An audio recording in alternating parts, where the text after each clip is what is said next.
विधि हरिहर कभी को विदबानी, कहत साधु महिमा सकुचानी, सोमो सन कही जात न कैसे, साक बनिक मनि गुण गण जैसे। तुलसीदास जी कहते हैं कि ब्रह्मा विष्णु शिव कवि और पंडितों की वाणी भी संत महिमा का वर्णन करने में सकुचाती है।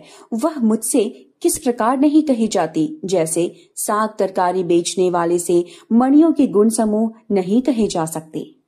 बंदव संत समान चित, हित अनहित नहीं कोई, अंजलिगत शुभ सुमन जिमी, सम सुगंध कर दोई। तुलसीदास जी कहते हैं, मैं संतों को प्रणाम करता हूँ जिनके चित्त में समता है, जिनका न कोई मित्र है और न शत्रु। जैसे अंजलि में रखे हुए सुंदर फूल, जिस हाथ ने फूलों को तोड़ा और जिसने उनको रखा, उन दोनों ही हाथों को समान रूप से सुगंधित करते हैं, वैसे ही संत शत्रु और मित्र दोनों का ही समान रूप से कल्याण करते हैं। संत सरल चित जगत हित, जानी सुभाव सनेहु, बाल विनय सुनी करी कृपा, राम चरण रति देहु।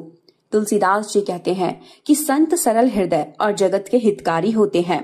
उनके ऐसे स्वभाव और स्नेह को जानकर मैं विनय करता हूँ। मेरी इस बाल विनय को सुनकर कृपा करके श्री राम जी के चरणों में मुझे प्रीति दें।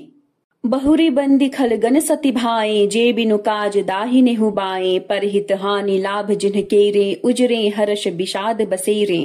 तुलसीदास जी कहते हैं, अब मैं सच्चे भाव से दुष्टों को प्रणाम करता हूँ, जो बिना ही प्रयोजन अपना हित करने वाले के भी प्रतिकूल आचरण करते हैं। दूसरों के हित की हानि ही जिनकी दृष्टि में लाभ है, जिनको दूसरों के उजड़ने में हर्ष और बसने में विषाद होता है। हरिहर जस राकेश राहु से, पर अकाज भट सहस बाहु से, जे पर दोष लखहि सह साखी, पर हित घृत जिनके मन माखी।